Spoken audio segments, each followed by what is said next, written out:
I know what it's like. First time that you hurt someone like that. Hurt doing a lot of heavy lifting there. If you, I'm not good at this. Yeah, you really aren't. I mean, it was my fault. You shouldn't have had to. And I'm sorry.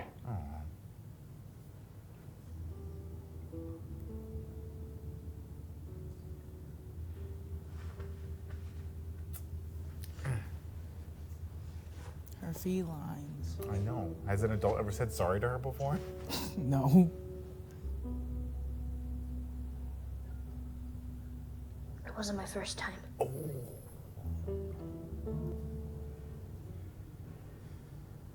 Oh yeah, I'm sure they're fine and safe and sound. Joel! Oh.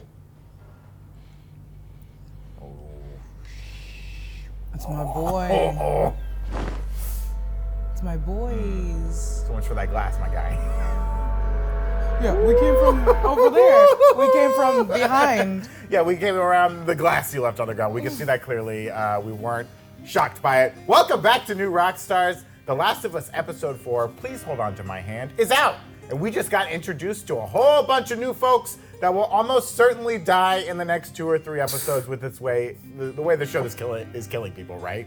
You don't get long-term casting on this show, I don't think. I don't know. This is the Breakroom, our daily live show that keeps you updated on all the nerdy news that you need to know about. And today, we're talking about The Last of Us Episode 4. So sprinkle a trash can full of glass in front of your door so you can really focus in with us as we dive into this episode. I'm Brandon Barrick, and with me today we have Jessica Clemons. Hello. And we also have, is that Anna Vanston across the way? I don't know. Oh my goodness, the problem with kleptomaniacs is that they take everything literally. No, absolutely not. She's really Back getting to you, into Brandon. character. Really getting into character. Well, we've got a lot to talk about this episode, another great episode of The Last of Us. But first, we're very excited to announce that our merch partners at Nerd Riot have recently released a brand new shirt inspired by The Last of Us called Lost in the Darkness. I'm wearing it right now. Look at this adorable little thing. Perfect for formal events, I think. Right? Perfect. You go to church, they just think you're looking for God. I mean, you can get away with this at a church, I think. So they'll think, you're looking for the light. You can pick up this awesome shirt at nerdriot.shop, where you will also find tons of great merch featuring new rock stars and other nerdy fandoms that we love. Support the channel and rock some great merch at nerdriot.shop. Also, we're all wearing the same jacket. I don't know if you noticed that. Does it look familiar to you? I don't know. Well, this jacket from Huckberry is the same jacket that Joel wears on The Last of Us. The exact same jacket. The costume designers at The Last of Us used a flint and tinder waxed canvas trucker jacket from Huckberry for Joel's iconic look. It's flannel lined, so it's warm and comfy. I'm sweating here in the studio. And the wax linen on the outside develops a cool patina over time, so everyone's jacket will wear a little differently the more you use it. It's made in the USA from really sturdy stuff. It's probably also cordyceps resistant, though we haven't tested that yet. I'll go test it tonight. Okay, we'll get someone with cordyceps to bite us, and we'll let you know next week if we're still alive. You can click the link in the video's description to buy your own and help support our Last of Us coverage here at New Rockstars. So all that being said, let's dive into this episode. As a reminder, the first part of our episode today will be spoiler-free. We'll just be talking about what we've seen in the show. We won't talk about the games or what happens in the future. We recommend, if you haven't played the games, to avoid reading the comments if you don't want to be spoiled. And if you're in the comments, don't spoil it. Just like and subscribe. Don't spoil down there, okay? There are a few foreshadowing moments in this episode for folks that have played the game, so we'll be leaving those out of the episode recap and covering them at the end of the show. And we'll give you a big warning before we get into spoiler territory, so you're safe. So for now, let's dive into the episode we saw. The episode begins with Ellie having her own little taxi driver moment, and she's checking it out, you know what I mean? Testing it in the bathroom. You looking at me? Huh? You looking at me? You looking at me, punk? I don't see anyone else in here. I don't see anyone with a mushroom sickness in here. For a Fedra kid, she seems a little unsure about handling a gun. I don't think they did a good job training them. Joel siphons some gas for their new car as Ellie reads jokes from the book No Pun Intended, Volume 2, that's T-O-O. I love it. Puns on the cover. Video game pun haters will get their revenge. Which okay? you have, are you not going I to show did manage off to your find good a copy pun of book? it. Don't worry. There we go. Maybe we'll get into some puns later. Was it later. the last copy on this the shelf? This was The Last of Us copies. I don't know. It kind of worked. That was I'll let it. You'll let it go. Also, kudos to the show. I kind of brought it up last week, but Joel mentions that gasoline degrades over time and it's not as valuable. It doesn't work as well anymore. Bless. So the Hank Williams cassette that Anna mentioned last week, it got a play. Sorry, I didn't mean to accidentally We spoil didn't know. it. We I thought- literally we thought thought they they were replaced skipping it. Yeah, I thought Yeah. they replaced that moment. And the magazine, the little nudie magazine. Sorry. Straight from the game there a little bit. We didn't know. try We didn't so know. hard. We didn't know. Ellie and Joel pass old QZs, quarantine zones, and fallen infrastructure as they make their way west towards Kansas City. Everything's up to date in Kansas. We have to have our musical moment. Oh, that's right. That's right. You left me hanging there. I'm sorry. I got panicked. Joel and Ellie head to sleep for the night, and Ellie cracks open her book of puns. Really, her only reading material at the moment after she chugged Bill's porno mag that was all sticky out the window. I feel like you could have sold that thing for some credits or something. Yeah, you think is porno very valuable? You know what I would do? What would you do? I would be a lady of the quarantine zone. I would be a lady of the quarantine zone, and I'd be like, "Come to my box where I dance." Dancing in a box. Would you have? You look through the hole in the box. Oh, okay. Oh, you have like a little hole. Peep show. Yes, okay, I like Peep that. show. Okay. Yes, Got it. I Would guess- you have another name? A Yeah, post-apocalyptic I would peep show try. name? Give me by the end of this episode, I will All right. come up with something very tasteful. Oh, okay. I like Better that. have a pun in there. I swear yeah. it has to have a pun. Yikes, I will try. In the morning, they continue their drive, and we learn that there are Starbucks in the QZ, Stand Up Seattle. Even in the apocalypse, you guys, late stage capitalism still prevails. Yeah, and on the way they pass by. I don't know if y'all noticed this like a rest stop that's called Love's that is Oh, yeah, around the famous. country. Famous Love's. Great. I love a And Love's it's all truck stop. broken. It's all a little pierced through the heart. Maybe a little, a thematic thing on love. Bill and Frank was last episode. Yeah. Broken love, etc. Well, and Craig Mazin and Neil Druckmann, they've talked about on the podcast, the Aftershow podcast, that like love is a big theme and the danger of love. Like love is great, but love is also super dangerous. Even the stores aren't safe. Even the truck stops aren't safe, folks. Joel tells Ellie about his brother Tommy and makes it sound like he moved to Boston and met Tess pretty early after the outbreak. If you remember, like last week, we got a hint at the length of Joel and Tess's relationship in the last episode, but this really contextualizes their relationship and the loss Joel must be feeling after losing a partner of nearly 20 years. He even says that she was, quote, like family. Last week, it was 2010 when we saw Joel and Tess meet Bill and Frank, and it was implied that Joel and Tess were pretty far along in their little schemings and their workings. They were definitely in Boston by that point, because that's when Joel's like, I can get you the high spool, aluminum fence and all that stuff. They were together for like a pretty long time and probably got to Boston pretty early, but we know they were up to some other shenanigans before they got to Boston. So the fear that he could fail to keep Ellie safe after failing Tess and Sarah is something the creators touched on in the last episode of their podcast. Joel seems to want nothing to do with adding more to his family. I mean, it's very clear he's afraid to like really love anyone again, let them in, because he knows loss is what this world's about. Unreal. I mean, and like he even said it in the second episode, like this girl doesn't have a future. I think he still believes that deep down.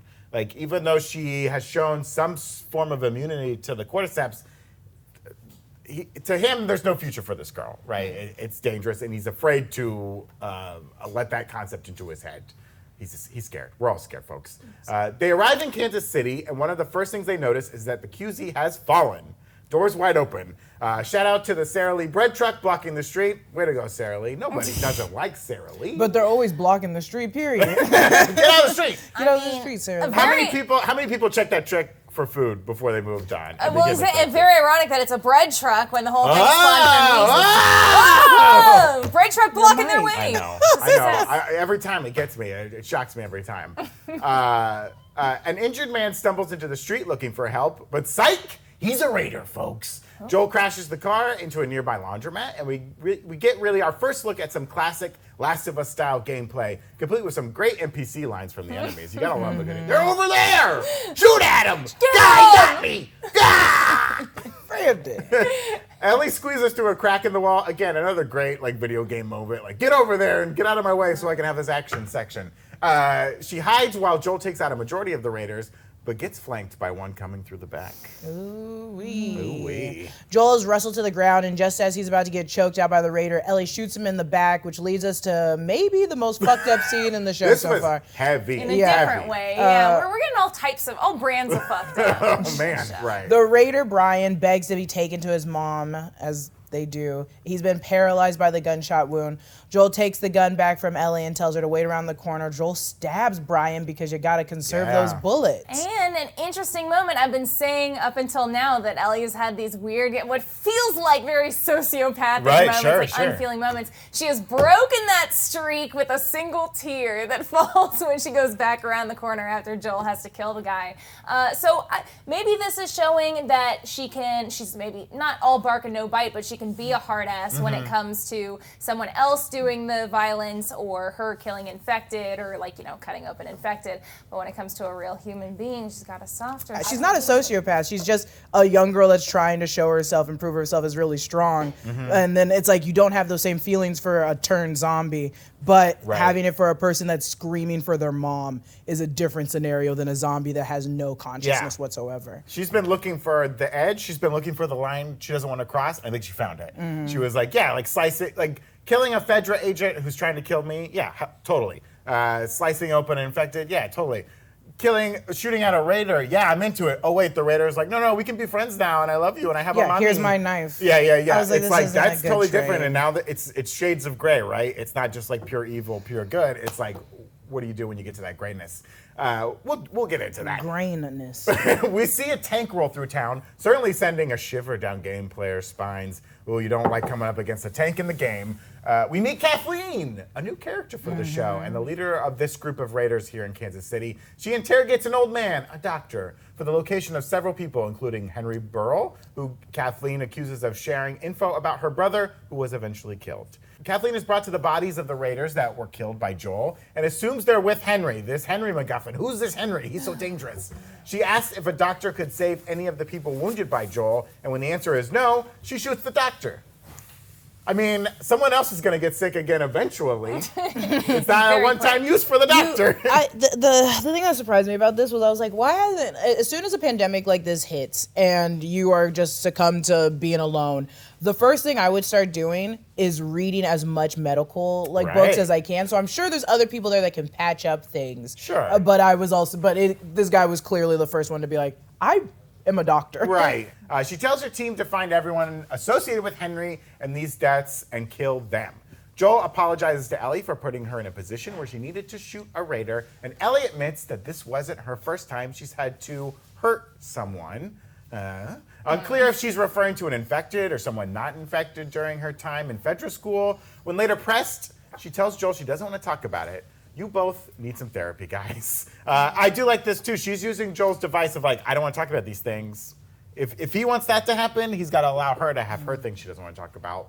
Joel gives Ellie the gun back along with a quick lesson in gun safety, and it's just like this, Father God. Me with the gun, I'd literally be like, this way? This way? To the side? This way? What about It's some of these? upside down. Pa, pa, pa, What if pa. I put it What about towards what my if I own took it? head? What if I put it in my mouth and blow into it? When I he don't was know. like, you hold it like this, I was like, I would not know at all how to hold this gun. I'd be like this. The pair leave their hiding place as Kathleen is brought to the attic with some children's drawings and some empty food cans. The drawings depict two people, likely of Henry and Sam, as little superheroes. Oh, adorable. Kathleen and her partner enter a storage room where the ground is shifting. What the fuck is happening here? At first it's stagnant and then it just, and I'm like, okay, you know what? Yeah. You know what? I mean, Get I out. have to. I feel like this is gonna be. This is the bloater. The bloater, the infamous bloater. Yeah. Which is an odd way to introduce it, but Right. okay, I sure. mean, in what we saw of the trailer of the bloater, he is Right. crawling He's out out, of like, up, something. yeah, and But it there's, looks like, very fire. bright there. I don't know. Maybe he's like asleep right now, and then when the building collapses, it wakes up and crawls out. Right. She orders the building to be sealed. Yeah. So it's like they knew something was there. They know something is still there, and they're like, let's just keep people out of here for now. Ugh, I don't know. It also, we listen to it again. It's like it's not necessarily the growl of a creature, but it's not the growl of a creature. It's really hard to tell. It's like a getting rumbling there. noise, but it's hard to tell if that's just the the stone shifting or like a creature. I think it's like in hibernation for In now. hibernation, like And sleeping, then- like yeah, a bear. It's like a bear. Like it swallowed a log, so it wouldn't be hungry all winter. Delicious. Joel and Ellie break into an apartment complex and start hiking up the stairs. Ellie asks Joel how he knew they were about to be ambushed, and Joel admits that he's been on both sides of the scheme. The shades of gray we're talking about here. All 50 of them. When asked if he's killed innocent people, he doesn't say it out loud, but it's very clear that he was running a similar scheme where it's like, help, we need help. Yeah. I got you now. I love when they start climbing the stairs. He's like, as many as I can go. And I was like, for me, 2 flights Yeah, later. I mean, Like, doing the and math, we're I was done. like, hey, 48 flights. Joel spreads out some Chekhov's glass on the ground in front of the door to wake them up in case someone sneaks up on them. It didn't work. The episode ends with a cute little diarrhea pun, and surely nothing bad will ever happen to Joel and Ellie again. I'm sure it's all happy endings from here on out. Just kidding! Ellie wakes up Joel with Henry holding a gun to her head. And Sam, who has a little superhero mask, just like in the drawings. He was drawing them as superheroes. He has a little superhero mask painted on his face. It's very foreshadowing. What's more unsettling, a kid with a gun or a kid going? Well, I would trust the kid that goes this way. I don't trust that kid. I do. I trust that kid. If you're in a Target and you look down the aisle and there's a kid at the end of the aisle and the kid goes like this. No, but that's a Target. If we're That's what I'm saying. No, but that's a Target. I'd be like, oh, someone's about to shoot up this place. In this but case, in this you're a scenario, Target. Yeah. And in this case, you're in like a dark room. No one else is in this building, so it's like, oh my God. And there's only 2 of them? I'm still unsettled. If I am woken up by a child going, No. I'm unsettled. Because also you could kill that child so quick. Why would you be that unsettled? Well, I want to ask my first question of you both, but first, a little pun from the old book. Okay, here we go. Perfect. What's the difference between a poorly dressed man on a unicycle and a well-dressed man on a bicycle? What? Oh my God, it hurts because I know this one. No. Fine, go for it. Oh, I love guessing puns Camera too. four? This hurts. What? Attire. Yeah. Attire. That was worth it. Like That was worth the tie? talk. Attire. I tried The guessing. clothes, but also a bicycle. Oh, attire. Maybe I didn't sell it. No, I just don't know big words. So during the episode, every time they would start a pun, I would pause it and try to think of the answer. The Scarecrow one, I got close, but I thought of, instead of outstanding in his field, I thought he was the best in his grass. That So was class. close. Top of the grass. Oh. I'm not good What's at your puns. first question, Brandon? My first question for you both is this. We learn a little bit more about Ellie's history here. It's not clear whether the person she killed was infected or otherwise. What do we think the circumstances of this little moment were where she hurt someone? Without going into spoilers here, do we think she's just talking about an infected? We know she's come up against an infected before. Or is it possible Fedra School had some kind of fucked up initiation they put kids through? Oh my God, they had where it's to like, you kill got to learn to kill a person. I would like And like, that. because we saw them hanging people in the street. Yeah. It could be this thing of building culpability of like, we have this prisoner. We're going to make you kill this prisoner who we were going to kill anyways. We need to teach you how to kill. I like that idea, but this is me coming from a villain aspect, and I love villain things. I'm like, I love the idea of them trying to groom the kids into being okay with murdering innocent lives. But I think she probably killed someone before they turned. Well, and the Fedra could have framed it as like, this is not an innocent person. Oh yeah, they're about This person to turn. will be killed, has been deemed to be killed. Yeah. Or they're infected, they're going to turn you in order to kill them. Yeah. What do you think, Anna? Without spoiling anything. Yeah, it's hard not to go into future game things, but I think that I don't think she's referring to an infected because she hasn't gotten emotional about the infected up until this point. That's obviously. true. Yeah. The first time we see her cry is with that dude. So I do think it has to be a human, a non-infected human. And I could see it being that route of something she had to do in school. It's really thrown me off, though, how she didn't really know how to use or hold the gun. Yeah. I think it was with a knife. Well, it's also, and it's also, from Fedra's perspective, you know, this is like a fascist regime holding control through force and through authority. And like, yes, you want to make the idea of death comfortable, but like, you don't want to teach people how to be better at shooting to overthrow you, right? You don't want to teach all the kids in this school how to raise up and overthrow you. So we'll teach them how to use a gun, but not well. Well, we don't teach them the best way to use a gun. We won't make them great shooters. I'm wondering, and this is where, you know, my disturbed mind goes to, like in this post-apocalyptic world, being a young woman, was there a moment where she had to like defend herself with like full force? Even if she's been under the care of Fedra School since birth, we know she's able to sneak out, right? She was put there by Marlene. She said she, put her there as an orphan or whatever. Either people in the school attacked her, or like in one of her many sneak out moments, she could have been attacked by someone and had to defend herself all the way, to protect herself. That's where my messed up mind goes to for the awful trauma this girl's probably been through already in her life. Yeah, I think that's not bad to think that way, because I don't know if the show's going to get into that. Right. But it isn't. I think it's a question that's warranted, because it's like, yeah, she's a young girl. Yeah. We have her getting tampons. Like, right. This is a scary environment, and these people there's no laws. So it's like, of course, some young girls and young men are dangerous probably for getting everyone attacked. out there, but I think like a young woman faces incredibly more dangers. At every turn. The timeline we've been introduced to in the show so far is that she was put in federal school from a young age, and then right after that she was held prisoner pretty much? Yeah, well, that's what we've been given? Yes, as far as I understand the way the show explains it, Marlene put her in the Fedra school as a young child because Marlene knew her mother. And I would take it to be she's been in care of Fedra since whatever young age she was put in. I don't know if it was a baby, but like at least a toddler. And then the Fireflies had And then now she's when during she sneaks out, she gets involved with this like infected attack, and from there the Fireflies find her and have been holding her for a week or 10 days. She had been in there. I think she had said something like that. Who remembers? Through all the intense trauma this show has put me through, some of the memory points have been faded away. We'll have to wait and see. I think we can all put our chips, Right. maybe I'm speaking for just myself, I can put my chips on it being a non-infected. Mm-hmm. Okay. I would put my chips there too. I think she might have killed an infected too. I don't know. But I don't think they see infected as the same level as like a cognizant human. But I would also consider she's lying. And she just wants to sound tough in front of Joel. And this moment that we saw where she shoots someone and then is like, holy crap, I actually did the thing I wanted to do and now I feel immensely weird about it.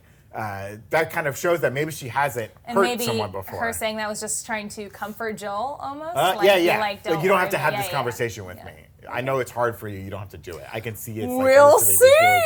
Oh boy, will we see. Oh boy, will we see. Well, we have lots more to talk about with this episode, but first, we want to thank some of the sponsors who are bringing the break room to you today. In our world in the year 2023, we are fortunate enough to not be dealing with the outbreak of a mind-altering fungus spreading across the world. Thank you. Unfortunately, we do have our own terrors out there. And one of that terrors is insanely high phone bills. They're coming for me. Thankfully, there's Mint Mobile. Mint Mobile was the first company to sell premium wireless service online only. You order from home and save a ton with phone plans starting at just $15 a month. Several of us here at New Rockstars have made the switch to Mint Mobile, and it has saved us so much money. It's so easy to do, and those monthly savings, they really add up over the year. And you can keep your number, you can keep your contacts. It's really easy to port over. You can keep the phone you already have. Mint Mobile offers premium wireless for just $15 a month. By going online only and eliminating the traditional cost of retail, Mint Mobile passes significant savings on to you. All plans come with unlimited talk and text, high-speed data delivered on the nation's largest 5G network. Use your own phone with any Mint Mobile plan and switch easily in minutes. Switch to Mint Mobile and get premium wireless service starting at just $15 a month. To get your new wireless plan for just $15 a month and get the plan shipped to your door for free, go to mintmobile.com/breakroom. That's mintmobile.com/breakroom. Cut your wireless bill to just $15 a month at mintmobile.com/breakroom. Thank you, Anna, for the applause. We also want to thank Factor today. There's nothing worse than wrapping up a long day of work only to face a long night of cooking dinner. Save time and energy with Factor's ready-to-eat meals delivered straight to your door. Get Factor and not only skip the trip to the grocery store, but skip the chopping, the prepping, and the cleaning. Factor's fresh, never frozen meals are ready in just 2 minutes, so all you have to do is heat and enjoy. Now, we've talked about HelloFresh before on the break room. That's where you cook the whole dinner. HelloFresh, they own Factor now, and so they give you both sides of the coin. Maybe you like the cooking, maybe you don't, and you want to do Factor. Factor has meals that are keto, calorie smart, vegan, and veggie, and full of protein, prepared by chefs and approved by dietitians. Each meal has all the ingredients you need to feel satisfied all day long. Factor meals have all the ingredients you want and nothing you don't want. Very clean ingredients. With 34 chef-prepared, dietitian-approved weekly options, there's always something new to try. Plus, you can round out your meal and replenish your snack supply with an assortment of quick bites, smoothies, juices, and more satisfying add-ons. Get Factor and enjoy clean eating without the hassle. Simply choose your meals and enjoy fresh, flavor-packed meals delivered to your door, ready in just 2 minutes. There really is no easier way to eat well. Head to factormeals.com/breakroom50 and use code breakroom50 to get 50% off your first box. That's code Breakroom50 at factormeals.com/Breakroom50 to get 50% off your first box. Do it. Do it. Don't open the door for anything but Factor. There could be infected fungus people out there. Okay, question number 2 I have for you all comes with a pun first. You don't get a question without a pun. Okay, I'm ready this time. Why shouldn't you visit an expensive wig shop? Why shouldn't you visit an expensive wig shop? Because you got weave at home. I was gonna say you weave with no money. Oh, I like both of those options, but frankly, it's too high a price to pay. To pay, I got that one. Too high a price to pay. I think I'm staying on brand for the break room because when Tommy does his puns, I never get them. I'm not good at puns, and I'm a gullible girl. Do you want another one real quick? Yeah. Okay, I like this one. Which country's capital has the fastest growing population? Which country's capital has the fastest growing Hungary? population? Turkey. What are the capitals of those countries? Turkey? Budapest is one of them. Thank you, Tommy. Yeah, but I can't. But Wait, that's not a pun. That's just I know, trivia. because you're both wrong. Which country's capital has the fastest growing population? Frankly, it's Ireland, because every day, Ireland? it's Dublin. Oh, okay. I think ours made more sense, though. You don't even know the capitals of the countries you claim. I was gonna say Budapest, but I was trying to think like, what's the them. pun there? So I thought I must be wrong. I like that you just picked a country. I'll figure out the pun for the capital. Don't worry about it. Well, Hungary. It was great work. Forget Hungary it. Hungary What's the next question, Brandon? When you Brandon? said capital, I thought you said country because they sound so similar. It's tricky. That was a Jeopardy one, folks.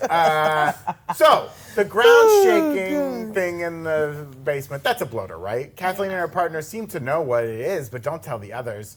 Do you think it's a bloater down there? Gotta be. Just thinking back to that trailer clip where he comes out, it's Out of the all ground? fiery. That's the place it's gotta be, baby. Well, and we talked about this last week. The bloater in the game was introduced with Bill. Yes. And we got through Bill with no bloat, Yes. just death. And I was like, what if it's Henry and Sam who are going to be in the episode with the bloater? And I'm starting, me thinks that maybe. So we know there's some members of Kathleen's family that have been killed or harmed. We don't know about other members. Do you think whatever's in this basement, maybe it was a person that's infected that Kathleen is very close to, and with her power in this community is like, I don't want to kill this person, and it is evolving, and it is now turned into a bloater. And she's like, I'm not ready to deal with that yet. That's a trope in these zombie movies, right? Someone keeping a zombie or an infected person that they love and they don't have the heart to kill. Well, bloaters generally take, I think, it's Takes unclear, time. but like Unclear 10 time. years, Yeah, about yeah. a decade to be created, to turn into that level of infected. So I don't know, would the timeline match up of it being like that long for one of her family members to it be? could have been someone who was alive in the QZ for a while and then eventually got infected. So not the whole time of the outbreak it's been down there, but like a portion of it. We also know from the podcast there was that deleted storyline with Tess where she was unable to kill her son and he was going to be left in the basement and slowly like turning into a clicker, getting more and more infected. You know, I love the idea that this is, she's trying to do what's best for the QZ, but she also has her own secrets, right? Like, I'm keeping this very dangerous thing alive. Whatever it is, it's huge. It's moving the ground. And at least Kathleen and Captain Jimmy, I don't know that dude's name. I think it's very Captain badass Jimmy. looking man. Very badass Yeah, he looking looks dude. awesome. He's cool with it, or is like afraid to like question Kathleen's power? The only pushback I would have on that theory is that when she sees the ground like rising or whatever, it seems like it's the first time she's discovering this. And if she was keeping someone like safe underground or infected, like stored, she would know that they were there and maybe wouldn't be as shocked. It did feel like one of those like upper management problems where you're like, I've got a lot going on my plate. I'm not even going to address this right now. Okay. Yeah, it also trying to seemed keep like the community together. Yeah, it seemed like the conflict was more she is so Gotta get hell-bent Henry. on getting Yeah. Henry and Sam that she's going to push this aside for now rather than that being its own like plot point. But Well, and she's taken a page right out of the playbook of most dictators, right? Like, have a central enemy that you can put the people against, and they won't question you and your decisions. Be like, we all got to work together to stop Henry because he's so dangerous. And then when we see Henry, he's a guy with a kid who's just trying to stay alive, probably, and was probably in the right. because we know Kathleen's probably in the wrong. Yeah, but I will say I think that Kathleen is kind of a good, well-rounded character because she seems very much genuine in her intentions. Like, it doesn't seem like she's some like crazy evil dictator who just wants to cause chaos and madness. I mean, she's killing the doctor. I don't think that's ever a good position to be in. Yeah, but she's doing it out of revenge for a loved one. I mean, she cool. You know, we as an audience can see that her actions are wrong, maybe, but from her perspective, I think she's well-rounded enough that we can sympathize with the fact that her brother was like held, potentially tortured, killed in the cell, and she's like, oh, so now that you're in the cell, it's not okay to torture and kill people, but when my brother was, like that, I feel like I like her character actually. I'm not saying she's right. I'm saying I like her character. I think it's a good addition. We're gonna keep an eye on you, Anna, because you can turn on us any day now. Don't touch my brother! You've got too many friends here in the office. I'm afraid you're gonna rise up. Jessica, what's in the basement? I think it's also a bloater. Oh yeah, dog. It's gotta be our big bloaty boy. Big bloaty boy. I mean, I would love for this show to introduce a new strain of monster that we haven't seen in the game. I'm saying like totally new monster. Is this an alligator that's turned? And now we got an alligator monster or something like that. I'm just spitballing, Craig. Craig, you hiring? You hiring for the show? I got some great ideas. It could be something brand new. I would love that. Would I love that? I don't know. Or would game fans rise up if they come in with a totally new thing? A totally new monster out of nowhere? I don't know. All right, we're going to get into our game changes section. So we're going to begin to open the spoiler box. So if you want to be totally clean for this show, we'll see you when the show's over. Come back and rewatch the episode. Just game spoilers. This is just game changes. Yeah. This is game changes. So this is stuff in the game. This is in the show, not in the show. Yeah. Can I, since we were already talking about it, can I just start with the... Let's start with the... Okay, so theoretically, they also have in the game a big monster that's combined of a lot of different infected, it seems like a little Frankenstein creature that has lots of limbs. It's known as the Rat King. Yeah, it is. I just call it the thing with a lot of limbs and heads, and that's why I like it. We'll call him the Rat It could King. be that. I don't think so. I think it's probably the bloater. Okay. I'm almost positive. I'm saying it's the Nutcracker, and it's the Rat King, baby. Ooh. Can't trust the Rat King. It probably is a bloater down there, but it would be interesting if it is something else. We'll see. We'll have to see. Next week? Next week? But let's talk about some similarities, some differences.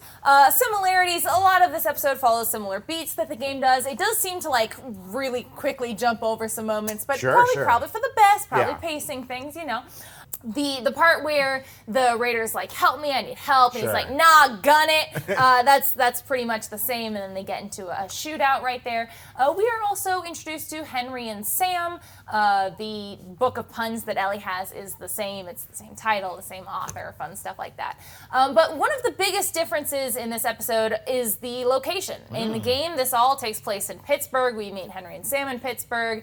And in the show, it takes place in Kansas City. Whether this was for a practical reason, like filming locations were easier in Kansas City or something like that, or whether it was just to move them across the country faster or something like that. I like the latter. I think they want to imply that they're really making Also, some yeah, because I think the location for Kansas City and Pittsburgh aren't.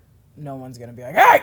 Well, I mean... to be like Boston and then we're in Pittsburgh and it's like, we're so on the East Coast still. Let's start heading west already. Yeah. Right? So we'll see. They might even say something about it in the podcast, but we haven't gotten there. We haven't heard the podcast yet. The moment that Ellie shoots a guy to save Joel is also a little bit different in the game. Joel is being drowned by a raider, and he drops his gun. It's a little bit out of reach, and then as he's about to drown, Ellie grabs the gun and shoots him. And Joel's pissed that she does this, and she's pissed that he doesn't say thank you. So they, instead of this heartfelt moment, it's just dude, what the fuck? You gotta say thanks? You're welcome. But she's less cut up about it in that moment. She's dude, I just shot that dude, huh? Right. Dang.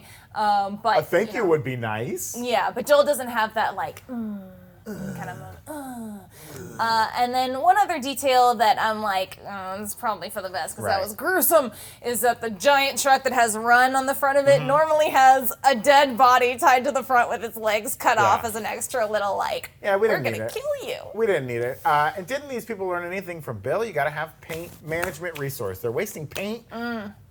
Painting Run and your little symbols on stuff. No. You gotta save your paint, folks. Save the paint. Save the paint. Grow some strawberries. Save the paint. Oh, the strawberries. I can't even think about it. Let's talk about kill counts for this episode. Joel coming in with a staggering 3. Does a great job shooting. Is really poised. And a little stabby at the end. Though that one was wounded. He didn't catch him from the top. Kathleen gets 1. Pretty cold-blooded killing of that doctor. I love that moment because as soon as she was back there, I was like, she's just going to go in there and shoot that dude. Oh, yeah. And she did. It was great. So now let's get into, we'll do full spoiler talk. All bets are off. We can talk about Game 2. We can talk about DLC. We can talk about what we know. Okay? But before we get there, one more pun for you folks. Yay. I got another pun for you folks. One more chance. How do you organize a space party? How do you organize a space party? You do astronaut. Even tried. You got an answer? No, I'm not good at puns, but I love listening to them. Start at the beginning. How do you organize a space party? Well, folks, you plan it. Oh, planet. You galaxy who can come first. Maybe. We'll leave a note for old Will Livingston to see if he likes that better. Planet. So here's another question I have for you two. Uranus. Oh boy. That's all I You got. can't see Uranus this time of year. Kathleen is a new character introduced for this show. Since the show seems to be setting up to be a bigger character, how do you think she'll play a part in the rest of the story? Okay, for instance, we do know that when they get to Salt Lake City in the games, some raiders seem to know about the legend of Joel and Ellie from their time in Pittsburgh in the game or Kansas City in the show. So maybe the game is just trying to give more of a face to the random raiders we see throughout the game. Do you think that it's going to tie in where there's a network of these people who've overtaken the QZs and Kathleen's going to tie in later? Or do you think we'll be done with Kathleen next episode? It is really interesting how usually in the game everyone's after Joel and Ellie. That's the rumored, they're everywhere they go, they're talking about them. But this one, it's Henry and Sam, and they never mention Joel and Ellie. Yeah. I wonder if there is a tie-in with the brother somehow. The brother that was killed. Tommy? Or her brother that was killed? Oh, Mm-hmm. okay. What do you think, Jess? Do you think we'll see more of Kathleen, or is the next episode going to be it for her? No, I think, we'll see her. Yeah, you brought her in. We haven't seen much of it. Right. So, yeah. But, I mean, they were willing, last episode, Bill and Frank, they get one episode and they're gone. And those were both But they had known a full stars. arc. They're gone. We haven't gotten her full arc. But I could see her. I might see her doing a self-sacrifice kind of thing. Oh, she she's seems got like nothing an empathetic left? character. Yeah, okay. Like she's trying to be. It seems like she's trying to be tough. She's trying to get revenge and things like that. I wonder if she's going to end up sympathizing with Joel and Ellie and putting herself in danger. This is all just complete speculation, I guess. I have no idea. I could see her taking the spot of the DLC where they kidnap Ellie and then bring her back into the mountains, and they're like, we're gonna eat her, the cannibals. So I could see her becoming that part of the storyline if we don't want to get into that part of the storyline, eventually her kidnapping him. Because I think a big part of the game, and a big part of real life, which is the crossover from the game to the being on TV, is that people are more we're afraid of the zombies, yes, but we should be more afraid of the people, right? Because the zombies are just animals. The people are synchronized, sneaky, could be good, conniving. but they choose to be bad, right? And I like that part of the game. So it's I think she's gonna be playing a long game overall. Instead of seeing different types of ravenous people, maybe she will be the ravenous people. I would love to. Whatever the events happen in this next episode in Kansas City, if Joel and Ellie get away, presumably, if she follows them, you know what I mean, and plays a bigger role later. Because one question I have with all of this, Fedra is in control, for lack of a better word, of these QZs, some of them. So they're probably still running supplies to them, food, ammunition, gasoline. In theory, if they've taken over the Kansas City QZ, and we don't know how long they've been in charge of it, does Fedra know? Have they cut off? When the supplies come in, do they know that Fedra's gone? Have they just cut Kansas City out? And any of the other QZs where the people have risen up and taken over, are they working together? Or do you think anyone who's taken over a QZ, they're on their own and they're separated from the rest of them? Is there a network of raiders out there? I assume this group originated from the QZ and took over. Right. Because why wouldn't you? Right, but do you think they're in talks with any other QZs? Are they on an island of them? I think they're one. They're like Bill, who's this is our This is sector. ours now? This is ours. This is our We're town? over They here. seem like loners. They seem like loners? I think that her storyline is going to come to an end one way or another once Henry and Sam's storylines come to an end. I think she's so tied to those characters that so far. I can't see her sticking around after, but maybe she'll tie in some other way. I don't know. Maybe. This is the spoiler talk, right? Yeah. What if ahead. she's the one that kills Sam? Oof. What if she I kills think it's Sam? so important that he's killed by an infected. I think so because of his too. fear. I think so too. But if they get away, if the bloater's the one that comes after them, and they get away from the bloater, but doesn't get away from Kathleen, and she shoots them, yeah. I mean, I would be like, ooh. They've made the switch before, right? With Tess, where Tess was she was bitten, yes, but Phaedra ultimately killed her. In this one, it was like the infected and the grenade killed her. As soon as we saw Henry and Sam, I was like, I don't know if I'm gonna watch that episode. That's gonna be tough. He seems a lot younger. Sam seems a lot seem younger like than. Did he? I thought he was younger than Ellie in the game. It He's felt like that because he was 13 kind of in the like dumb. He wasn't dumb, but he was just like a little cartoony enough to look like a little child. I think he's about 13 in the game. In the show, I don't know. I guess I don't know how young 13-year-olds look anymore, but he looked younger than 13 to me. Well, one of the devices they haven't brought into the show yet that's in the game from the start is like the collecting of the comic books, right? Yeah. Ellie doesn't have like this comic book thing. Do you think she's gonna pick that up from Henry and Sam?